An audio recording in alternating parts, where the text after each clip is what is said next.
دنیا میں اس وقت صرف دو ممالک ایسے ہیں جنہیں مذہب کے نام پر بنایا گیا ہے، کیونکہ ان کا کردار قرب قیامت کے حالات میں بہت زیادہ اہم ترین ہے۔ یعنی یوں کہیں کہ پاکستان کو بنایا نہیں گیا بلکہ بنوایا گیا ہے، وہ بھی کسی عام ہستی سے نہیں بلکہ دنیا کی سب سے عظیم ترین ہستی حضرت محمد صلی اللہ علیہ وآلہ وسلم کے حکم پر۔ آپ صلی اللہ علیہ وآلہ وسلم نے فرمایا تھا کہ مجھے مشرق کی طرف سے ٹھنڈی ہوائیں آتی ہیں۔ عرب کے مشرق میں افغانستان اور پاکستان واقع ہیں، جو عرب کے زمانے میں ایک ہی علاقے تھے اور اسے خراسان کہا جاتا تھا۔ آپ صلی اللہ علیہ وآلہ وسلم کی حدیث کے مطابق یہاں سے مسلمان فوجیں غزوہ ہند کے لیے نکلیں گی اور شام میں امام مہدی علیہ السلام اور حضرت عیسیٰ علیہ السلام کی ساتھی ہوں گی۔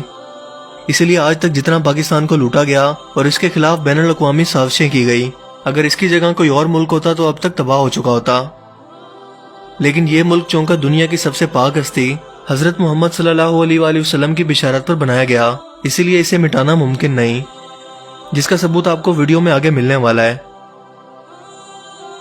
1934 میں قائد اعظم محمد علی جناح برطانیہ کے شہر لندن میں موجود تھے اور وہاں اپنی وکالت جاری رکھے ہوئے تھے۔ آپ واپس نہیں آنا چاہتے تھے، لیکن اچانک سے آپ نے انڈیا میں واپس آنے کا اعلان کیا۔ ان کے سب سے قریبی دوستوں میں سے ایک علامہ شبیر احمد عثمانی، جنہوں نے سب سے پہلے پاکستان کا جھنڈا اٹھایا تھا، قائد اعظم محمد علی جناح سے پوچھنے لگے کہ ہم سب دوست اور مسلم لیڈرز آپ کو کئی سال سے واپس انڈیا بلا رہے تھے کہ ہمیں اور انڈیا کے مسلمانوں کو آپ کی ضرورت ہے، لیکن آپ مان نہیں رہے تھے۔ لیکن اچانک ایسی کیا وجہ بنی جو آپ کو یہاں واپس کھینچ لائی ہے؟ کیا آپ کو علامہ اقبال کی لہو گرما دینے والی شاعری نے متاثر کیا، یا لیاقت علی خان کے الفاظ سے متاثر ہو کر آپ نے واپس انڈیا آنے کا فیصلہ لیا؟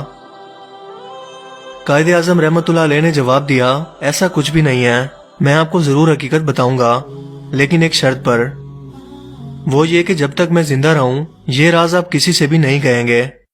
علامہ صاحب نے کہا کہ ٹھیک ہے۔ قائد اعظم نے فرمایا کہ ہوا کچھ یوں کہ ایک رات میں اپنے لندن کے گھر میں سکون سے سو رہا تھا کہ اچانک میرا بیڈ زور زور سے ہلنے لگا۔